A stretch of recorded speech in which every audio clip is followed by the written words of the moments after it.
Hi friends, இன்றைக்கி Friday இல்லையா? So இன்றைக்கி இந்த வீடியோவில் ஃப்ரைடே ஈவினிங் ரொட்டீனை தான் பார்க்க போகிறோம். சரி, ஓகே, வாங்க வீடியோக்குள்ளே போகலாம்.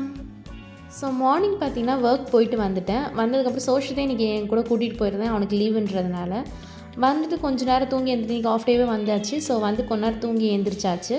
எழுந்திரிச்சிட்டு சரி ஈவினிங் 4 ஆச்சு. சரி, ஓகே, இதுக்கப்புறம் ரொட்டீனை ஸ்டார்ட் பண்ணுவோம் அப்படின்னு சொல்லிட்டு ஃபஸ்ட்டு டீ வைக்க தான் போனேன். ஹஸ்பண்ட் ரொம்ப நேரமாக டீ கேட்டுட்டு இருந்தார். நானும் சும்மா அதோ இப்போ பண்ணுறேன் அப்போ பண்ணுறேன்னு தள்ளி போட்டுகிட்டே போனேன். 4 ஆகிடுச்சு. சரி, ஓகே, ஸ்டார்ட் பண்ணிவிடுவோம் வேலையை, இதுக்கப்புறம் டிலே பண்ண வேண்டாம், கரெக்டாக இருக்குமே அப்படின்னு சொல்லிட்டு ஃபர்ஸ்ட்டு டீ வைக்க தான் போனேன். சோஷியத்துக்கு கொஞ்சம் எப்போவுமே நான் அவனுக்கு டீலாம் கொடுக்கவே மாட்டேன். அவனுக்கு கஃப்பு கொஞ்சம் கோல்டு அதிகமாக இருக்குது, ஃபீவரும் இருந்துச்சு. ஸோ கொஞ்சம் காரமாக சாப்பிட்டா அவனுக்கு நல்லா இருக்குமே அப்படின்றதுக்காக கொஞ்சம் இஞ்சி தட்டி போட்டு அவனுக்கு டீ போட்டு கொடுத்தேன். டீ குடிக்கலாம் கொடுக்கல, அவன் குடிக்க மாட்டான். ஃபஸ்ட்டு பால் தான் குடிப்பான். ஸோ டீ பிஸ்கெட் தொட்டு சாப்பிட்றதுக்காக தான் டீ போட்டுருந்தேன் அவனுக்கு. டீ போட்டு முடிச்சாச்சு. டீ எடுத்துகிட்டு போய் கொடுத்தோடனே எனக்கு டீ வேண்டாம், எனக்கு பால் தான் வேணும் அப்படின்னு சொல்லிட்டு ஒரே அடம் பண்ணிகிட்டு இருந்தான் கொஞ்ச நேரம். அதுக்கப்புறம் எப்படியும் சமாதானமாயிட்டு சரி, ஓகே, டீ குடிக்கிறேன் அப்படின்னு சொல்லிட்டான். அப்புறம் டீலாம் போட்டு எடுத்துகிட்டு போய் வச்சுட்டு கொஞ்சம் கூட ரஸ்க்கு பாக்கெட்டும் பிஸ்கெட்டும் இருந்தது. எடுத்துகிட்டு போய் அதையும் வச்சேன், தொட்டு சாப்பிடுவோமேன்னு சொல்லிட்டு. டீ போட்டு எடுத்துகிட்டு போய் வச்சா பார்த்தா 2 பேருமே ஆளாக காணோம். சரி, அதுக்குள்ளே நம்ம இந்த வாசலை பெருக்கிட்டு வந்துடுமே, அவங்க வந்துடுவாங்க அப்படின்னு சொல்லிட்டு வாசல் பெருக்க போயிட்டேன். ஏன்னா டைம் 4:30 கிட்ட ஆகிடுச்சு, டைம் ஆகுது. ஸோ இன்னைக்கு ஃப்ரைடே வேறெல்லாம் விளக்கெலாம் ஏற்றணுமே அப்படின்றதுக்காக டீ போட்டு முடிச்சுட்டு எடுத்துகிட்டு போய் ஹாலில் வச்சுட்டு அவங்களையும் குரல் கொடுத்துட்டு அவங்க பார்த்தா மேலே இருந்தாங்க. வாசல்லாம் பெருக்கிட்டு இருந்தேன். வாசல்லாம் பெருக்கிட்டு தண்ணி தெளித்து கோலம்லாம் போட்டாச்சு. இன்றைக்கி வேறு வெள்ளிக்கிழமை இல்லையா? ஆனால் யூஸ்வலாக 2 வேலைலாம் கோலம் போட மாட்டேன். டெய்லி மார்னிங் மட்டும்தான் கோலம் போடுவேன். மெயினாக பார்த்தீங்கன்னா டியூஸ்டேவும் ஃப்ரைடே மட்டும்தான் 2 வேலை வாசலில் கோலம் போடுவேன். மற்ற டைம்லலாம் பார்த்தீங்கன்னா 1 வேலை மட்டும்தான் கோலம் போடுவேன். 2 வேலைலாம் கோலம் போட மாட்டேன். பேசிக்காக நான் கொஞ்சம் சோம்பேறி தான்.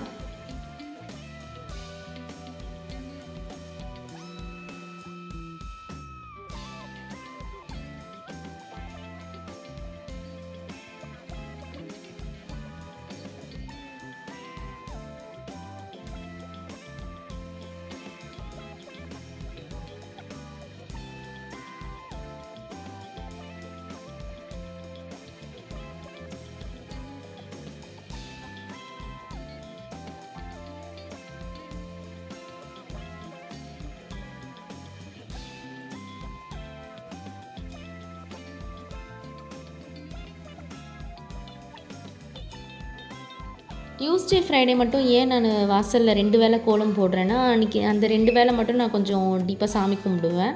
ஃப்ரைடே யூஸ்வலாக எப்பவும் போல் சாமி கும்பிட்றது. அதே மாதிரி டியூஸ்டே பார்த்திங்கன்னா முருகனுக்காக சாமி கும்பிடுவேன்.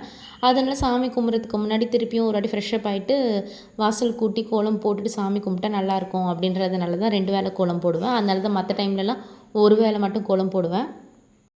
நான் ஏற்கனவே முன்னாடி வீடியோலேயே சொல்லியிருப்பேன், எனக்கு கோலம்லாம் அந்தளவுக்கு போட தெரியாது. இப்போ தான் ஏதோ கொஞ்சம் கொஞ்சமாக கோலம் போட கற்றுக்கிறேன். நான் முன்னாடி சொன்ன மாதிரி நான் இதுக்கு முன்னாடி கோலம்லாம் போட்டு பழக்கம் இல்லை. எங்கள் அம்மா வீட்லேயும் சரி, எங்கள் மாமியார் வீட்லேயும் சரி, நான் கோலம்லாம் போட மாட்டேன். எங்கள் மாமியார் வீட்லேயுமே எங்கள் பெரிய நாத்தனார் வந்தாங்கன்னா, ஏதாவது ஃபங்க்ஷன்லாம் வந்தாங்கன்னா கோலம் போடுவாங்க. மற்றபடிலாம் எங்கள் மாமியார் தான் போடுவாங்க. எனக்கும் கோலம் போட தெரியாது, என் சின்ன நாத்தனாருக்கும் கோலம் போட தெரியாது. எங்கள் அம்மா வீட்டில் இருக்கும்போதும் கோலம் போட மாட்டேன். இப்போ தான் இந்த சாமி கும்பிட ஆரம்பித்ததுலேருந்து தான் இந்த கோலம்லாம் போட கொஞ்சம் கொஞ்சமாக கற்றுக்கிறேன். இதுக்கப்புறம் தான் கற்றுப்பேன் நல்லா நினைக்கிறேன். ஃபைனலாக இந்த கோலம் அப்படி தான் இருந்துச்சு. எப்படி இருக்குது அப்படின்றத எனக்கு கமெண்ட்டில் மறக்காமல் சொல்லுங்கள். நெக்ஸ்ட்டு அவங்க 2 பேரும் வந்துட்டாங்க. டீ குடித்து முடிச்சிட்டாங்க முக்கால்வாசி. அதுக்கப்புறம் நான் வந்தேன். சரி, ஓகே, சாப்பிடுவோமேன்னு சொல்லிட்டு அவனுக்கு ரஸ்க் எடுத்து ஊட்டிகிட்டு இருந்தார். நான் போனதுக்கப்புறம் அவன் வேண்டாம், எனக்கு போதும் அப்படின்னு சொல்லிட்டான். ஸோ கொஞ்ச நேரம் அவன் கூட உட்காந்து விளையாடிட்டு டிவிலாம் பார்த்துட்டு அதெல்லாம் ரிலாக்ஸாக குடித்து முடிச்சுட்டு நெக்ஸ்ட்டு சாமி கும்பிட்றதுக்கு தான் இறங்கினேன். சோஷிக்கு பார்த்திங்கன்னா ஒரு 2 டேஸாகவே நல்ல ஃபீவரு, கோல்டு, கஃபெல்லாம் ரொம்ப அதிகமாக இருந்துச்சு. நேற்று நைட்டுலாம் ரொம்பவே இரும்பிக்கிட்டே இருந்தான். ரொம்ப பட்டுட்டான் பாவம். இன்றைக்கி டாக்டர்கிட்ட போகலாம் அப்படின்னு பார்த்தோம். கடைசியில் அப்பாயின்மெண்ட் கிடைக்கல. நாளைக்கு மார்னிங் 11:30க்கு வாங்க அப்படின்னு சொல்லிட்டாங்க. சரி, ஓகே, இன்றைக்கி பார்ப்போம். அவன் ஓகேவாக இருந்தால் ஓகே, அப்படி இல்லைன்னா நாளைக்கு மார்னிங் 11:30க்கு கூட்டிகிட்டு போகலாம் அப்படின்னு சொல்லிட்டு விட்டாச்சு. மெடிசன் மட்டும் கண்டினியூஸாக கொடுத்துட்டே இருந்தேன். அதே மாதிரி அம்மா அவன் இருமும்போது அந்த முருங்கைக்கீரையும் பேர் என்ன சுண்ணாம்பு இருக்குல்ல, அது 2த்தையும் மிக்ஸ் பண்ணி அந்த முருங்கைக்கீரை சாறு எடுத்து மிக்ஸ் பண்ணி அதை தொண்டை மேலே போட சொன்னாங்க. இரும்பல் கொஞ்சம் கேட்கும், இந்த மாதிரி வறட்டு இருமல் வரும்போது அந்த மாதிரி போட சொன்னாங்க. நேற்றுக்கு நைட்டு அதே மாதிரி பண்ணேன். ஆனால் அது பண்ணதுக்கப்புறம் தான் அவனுக்கு கொஞ்சம் இருமல் ஸ்டாப் ஆச்சு. உங்களுக்கும் குழந்தைங்களுக்கு யாருக்காவது அந்த மாதிரி இருந்துச்சுன்னா கண்டிப்பாக அதை ட்ரை பண்ணுங்கள். நிஜமாக சொல்கிறேன், இருமல் டக்குன்னு நிற்கிது. முருங்கைக்கீரையை எடுத்து நல்லா தரையில் தேய்ச்சி அந்த சாறை நல்லா பிழிஞ்சு விட்டு அதை அதில் கொஞ்சம் சுண்ணாம்பை விட்டு அந்த சாறு மேலே கொஞ்சம் சுண்ணாம்பு விட்டு நல்லா ரெண்டுத்தையும் மிக்ஸ் பண்ணி குழந்தையோட அந்த தொண்டை குழி இருக்கும் இல்லையா, அந்த இடத்துல அப்ளை பண்ணி விடணும். விட்டோன்னா கொஞ்சம் இரும்புலாம் ஸ்டாப் ஆகிடும். நீங்களும் ட்ரை பண்ணி பாருங்கள் குழந்தைங்களுக்குலாம் இருந்துச்சுன்னா. ஸோ நெக்ஸ்ட்டு பார்த்தீங்கன்னா சாமி கும்பிட தான் போனேன். சாமிக்கு வந்து சாமந்தி பூ தான் வாங்கிட்டு வந்து வச்சுருந்தேன். அது சாமிக்கு எல்லாமே வச்சுட்டு எண்ணெய் ஊற்றி திரி போட்டு விளக்கு ஏற்றியாச்சு. விளக்கு ஏற்றிட்டு ஊதுவத்தி அதே மாதிரி சாம்பிராணி காப்பேன். சாம்பிராணியும் காமிச்சாச்சு.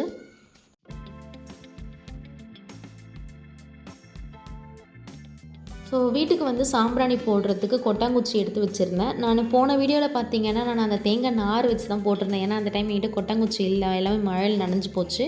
அதுக்கப்புறமா எடுத்து இந்த பக்கம் மாற்றி வச்சேன். அதனால் நனையாமல் இருந்தது, கொஞ்சம் காஞ்ச மாதிரி இருந்தது. அதுதான் எடுத்துகிட்டு வந்து இன்றைக்கி சாம்பிராணி போடுறதுக்கு நான் யூஸ் பண்ணிக்கிட்டேன். சாம்பிராணி வந்து எப்போவுமே பார்த்தீங்கன்னா சேம் இதே டியூஸ்டே அண்ட் ஃப்ரைடே தான் சாம்பிராணி போடுவேன். இது கூட முன்னாடிலாம் நான் அந்த மாதிரி போட்டதில்லை. இப்போ ரீசெண்டாக தான் கொஞ்ச நாளில் தான் அந்த மாதிரி போடுறேன். ஆனால் அது போடும்போதெல்லாம் நல்லாயிருக்கு. அதோடய ஸ்மெல் நல்லா இருக்கு இல்லையா? ஸோ ஒரு மாதிரி அந்த மைண்டே வந்து ப்ளசண்ட்டாக ஆக்கி விட்டுருது. நல்லா ஒரு ப்ளசண்ட்டாக இருக்குது. எப்படி சொல்கிறது, ஒரு ஸ்ட்ரெஸ் ஃப்ரீயாக இருக்குது. அந்த ஸ்மெல்லு, அந்த புகை, வீடு ஃபுல்லாக அந்த புகை நல்லா இருக்குது. அந்த அந்த மைண்ட் செட்டே நல்லாயிருக்கு. அந்த மூடு சொல்லுவாங்களே, ஒரு ஹாப்பி மூடு அந்த மாதிரி. ஸோ அந்த மாதிரி இருக்கும், நல்லாயிருக்கும். நீங்களும் அதை கண்டிப்பாக ஃபாலோ பண்ணுங்கள். இந்த மாதிரி நீங்கள் சாமி கும்பிடாதவங்க அப்படிலாம் இருந்தீங்கன்னா அட்லீஸ்ட் வாரத்தில் ஒரு நாளாவது இந்த மாதிரி விளக்கேற்றி சாமி கும்பிட்டுட்டு இந்த மாதிரி வீட்டுக்கு சாம்பிராணி போட்டு பாருங்கள். நீங்கள் ஒன்ஸ் நீங்கள் பண்ணிங்கன்னாவே உங்களுக்கு தெரியும். நீங்கள் பண்ணிங்கன்னா உங்களுக்கே அது பிடிச்சி போயிட்டு ரெகுலராக நீங்கள் அதை பண்ண ஆரம்பிச்சிருவீங்க. ஸோ நீங்கள் ஒரு வாட்டி ட்ரை பண்ணி பாருங்கள். எப்படி இருக்குன்றதையும் எனக்கு கமெண்ட்டில் மறக்காமல் சொல்லுங்கள். இந்த மாதிரி சாம்பிராணி வந்து எப்போவுமே வந்து எங்கள் அம்மா சொல்லியிருக்காங்க, வீட்டு வாசலில் இருந்து தான் உள்ளே எடுத்துகிட்டு வரணும். ஃபர்ஸ்ட்டில் எனக்கு தெரியாது, நான் உள்ளே தான் போட்டுட்ருப்பேன். அப்புறமா சொன்னாங்க. அதே மாதிரி என் ஃப்ரெண்ட்ஸுங்களும் சொன்னாங்க, இந்த மாதிரி வாசலில் இருந்து தான் எடுத்துகிட்டு வரணும் அப்படின்ட்டு. ஸோ வாசலில் இருந்து தான் நான் இந்த மாதிரி எடுத்துகிட்டு வந்து எல்லா ரூம்லேயுமே எடுத்துகிட்டு போய் காமிச்சு, திருப்பி சாமிகிட்ட காமிச்சு எடுத்துகிட்டு வந்து திருப்பி வாசலாண்டே வச்சுட்டேன். அதுக்கப்புறம் இதெல்லாம் முடிஞ்சதுக்கப்புறம் சோஷித் வந்து விளையாடிட்டே இருக்கானேன்னு சொல்லிட்டு இந்த மாதிரி ஹோம்ஒர்க்கு, ஏன்னா 2 டேஸாக ஃபீவர் இருந்ததில்ல, புக்கெலாம் எடுக்கவே இல்லை. சரி கொஞ்ச நேரம் ஏதாவது எழுதட்டுமே அப்படின்னு சொல்லிட்டு எடுத்து கொடுத்து ஹோம்ஒர்க்லாம் சொல்லி கொடுத்துட்டு இருந்தார். அந்த டைமில் நான் போய் டின்னர் ப்ரிப்பேர் பண்ண ஆரம்பிச்சிட்டேன். இந்த டின்னர் ப்ரிப்பேர் பண்ணும்போது பார்த்திங்கன்னா டைம்ஸ் ஒரு 7:30 இருக்கும். தோசை மாவு இருந்தது. காலையில் வந்து சாம்பார் வச்சுருந்தேன், சாம்பார் இருந்தது. அந்த சாம்பாரையும் சூடு பண்ணியாச்சு. கூட வந்து இட்லி பொடி இருந்தது. ஸோ தோசைக்கு பொடி கலக்கிட்டேன். தோசை தான் ஊற்றி சாப்பிட்டோம் 3 பேருமே.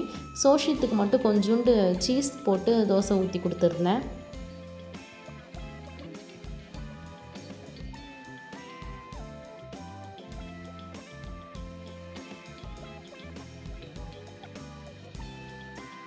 முதல்ல ஹஸ்பண்டுக்கு இன்றைக்கி எடுத்துகிட்டு போய் கொடுத்துட்டேன். எப்போவுமே பார்த்திங்கன்னா நாங்கள் 3 பேரும் ஒன்றா தான் சாப்பிடுவோம். இவர் வந்து இன்றைக்கி கொஞ்சம் வேலை இருந்தது அப்படின்றதுனால அவர் மதியானம் லஞ்சும் சாப்பிடலை. ஈவினிங் அந்த டீ குடித்ததோட சரி. அதனால் பசிக்குதுன்னு சொன்னார். அதுக்காகவே 7:30க்கெலாம் டின்னர் ப்ரிப்பேர் பண்ணியாச்சு இன்றைக்கி. இல்லைனா 9:00 9:30 ஆகிடும் சாப்பிட. அதனால் ஃபஸ்ட்டு அவருக்கு எடுத்துகிட்டு போய் கொடுத்துட்டேன். அவர் சோஷியத்துக்கு ஊட்டி பார்த்தாரு, அவன் சாப்பிடலை. சரி நீ சாப்பிடுப்பா, நான் அவனுக்கு ஊட்டி விட்டுறேன் அப்படின்னு சொல்லிட்டு அப்புறம் அவர் சாப்பிட ஆரம்பித்தார். சோஷித்து வந்து பென்சிலோட லெட்டு உடஞ்சிடுச்சு அப்படின்ட்டு இது பண்ணிகிட்டு இருந்தான். ஸோ அதெல்லாம் சரி பண்ணி கொடுத்து ஷார்ப்னர் எடுத்து சீவி கொடுத்துட்டு அப்புறம் நாங்களும் தோசை ஊற்றி எடுத்துகிட்டு வந்து சாம்பார் ப்ளஸ் இட்லி பொடி தோசை 3த்தையும் வச்சு சாப்பிட்டுட்டு இந்த ஃப்ரைடே ஈவினிங்கை நாங்கள் கம்ப்ளீட் பண்ணோம். ஸோ எங்களுக்கு இப்படி தான் இன்றைக்கி நாள் போச்சு. உங்களுக்கு எப்படி போச்சு அப்படின்றத எனக்கு கமெண்ட்டில் மறக்காமல் சொல்லுங்கள். நான் சொன்ன மாதிரி இந்த வீடியோவில் சொன்ன மாதிரி குழந்தைங்களுக்கு இந்த மாதிரி வறட்டு இருமல் இருக்குது அப்படின்னா இந்த மாதிரி நம்ம மெடிசன் கொடுக்குறது ஒரு பக்கம் இருந்தாலும் இந்த முருங்கைக்கீரை சாறும் இந்த சுண்ணாம்பு நிறைய பேருக்கு தெரியும். ஒரு சில பேருக்கு தெரியாதவங்க நான் சொல்கிறத நோட் பண்ணி வச்சுக்கோங்க. முருங்கைக்கீரை சாறை எடுத்து அந்த சாறில் கொஞ்சோண்டு சுண்ணாம்பு போட்டு நல்லா மிக்ஸ் பண்ணி தொண்டைக்குழியில் அப்ளை பண்ணி விடுங்க. சீக்கிரமாக சரியாயிடும். நெக்ஸ்ட் வீடியோவில் பார்க்கலாம். பாய் பாய்.